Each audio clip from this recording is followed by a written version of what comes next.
Hi everyone. I wanted to take a minute to teach you a few body-based techniques to help your body and your nervous system relax a little bit if you find that you are struggling with some of the body-based panic.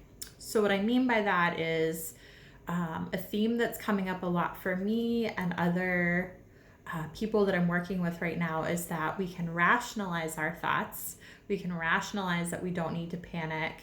We're all looking at CDC and WHO have the most factual information, and yet our bodies are still becoming activated. For those of us with national tragedy or any sort of significant vicarious trauma or immediate trauma responses, this is a very heightened and activated time for us. So I want you to know that there's no thoughts or feelings that are wrong on this situation. We are in a pandemic. Most of us have not seen anything like this in our lifetime. Things are unsettled and uncertain, and it's okay to feel anxious. It's okay to feel a little bit more on edge. It's okay to stock up on goods. And I think that we also need to balance that with understanding the facts so that we're not becoming so panicked that we're spreading information that's false. We're feeding ourselves information that's false as well. So again, the thoughts that you're having are not irrational, but sometimes our body's response can become irrational, and that can feed our thoughts sometimes as well. So I wanted to teach you 3 or 4 basic body-based techniques that really help me during times of stress and anxiety or legitimate triggered panic, and same ones that I teach my clients. So the first one is called silencing the alarm. And so what you do is you take one hand. I always start with my right. You go across the left side of your forehead, down the side of your temple, behind your ear. You're just applying light pressure, side of your neck, back of your shoulder, down the back of your arm.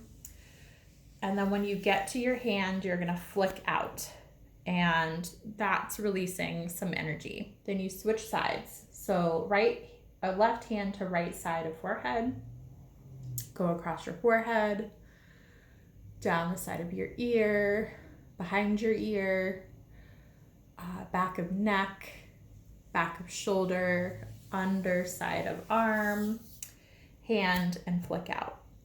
So you want to do this motion for at least 3 minutes in silence, really feeling into the energy of your body, noticing any subtle shifts.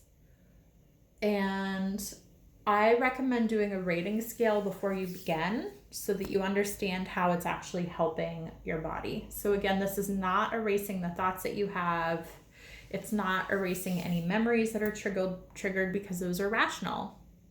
They're there for a reason, but it is helping to relax your body-based response. So if you do a rating scale and you determine that it's helpful, great. If you determine it's not helpful, that's part of this, is figuring out what's helpful for each of us. So for some of you, it may not be helpful. Here's some other methods for you. So one hand on forehead, one hand on chest or heart space, and just holding that. I like to do this one laying down because then my arm that's up is supported. And there's just something about this that connects with the vagus nerve that helps relax our parasympathetic nervous system. I feel this almost instantaneously. But if you can hold this for a good 3 minutes plus, it can be really beneficial. Next is just both hands on heart space. This is so simple and so effective, and we often overlook it.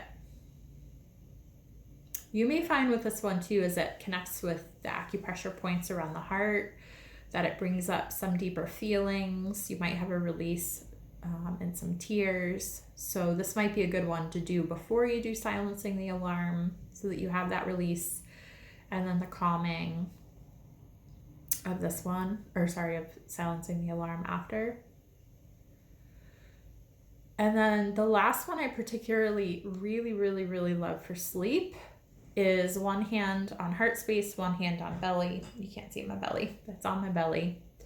And sleeping in this position, there's something again that relaxes the nervous system, and there's a subtle pressure on both spaces. And then when you think about ancient medicine and various cultures, religions, right? Like our abdomen, that space there is so sensitive. We absorb so much. It's where we often hold our own fears, our own triggers, our own traumas, and then the collective energy, which is, as we know, so much collective energy around this right now. So also holding our abdomen, placing protection and the warmth and healing energy of our hands there can be really powerful. So holding that. And I like to just do some deep breathing with this one. I like to do it with all of them, but this one in particular, I really appreciate.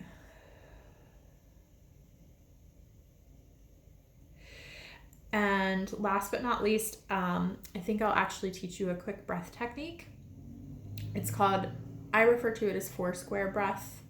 I really recommend only doing this if you're feeling anxious or panicked and you're okay with holding your breath for a short amount of time.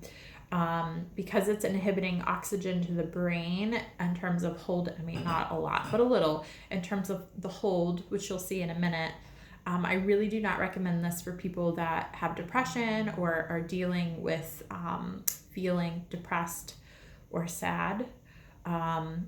This is much more for like if you're finding that you're beginning to have a panic attack, or you're really feeling like your physical symptoms of anxiety are increasing.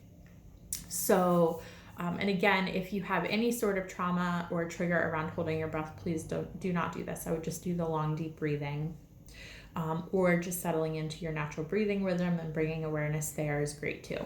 So for 4 square breath, we call it 4 square because you're creating a square with your breath, or at least that's what I visualize. And each side of the square is 4 counts. So breathing in for 4, holding for 4, breathing out for 4, holding for 4. Breathing in for 4, holding for 4, breathing out for 4, holding for 4. You get the picture. Obviously, if you feel lightheaded at any time, please stop and just come back to your natural breathing rhythm. I like to do that one for about 3 minutes as well, and I notice that it really calms my nervous system. And then the last thing I'll teach you is acupressure point here. This is our trauma response point. And if we do light tapping on that point, that can also decrease our body-based response. So, hope these are helpful for you. Please let me know if you have any questions. Do a rating scale before and after to see how these are impacting you. For instance, 10, my rating scale is 10 being the most anxious or panicked I've ever felt, 0 being not at all.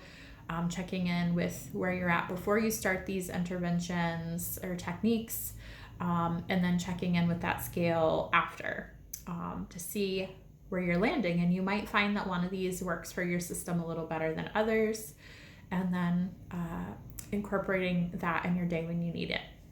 Okay. Be well, friends and clients and family.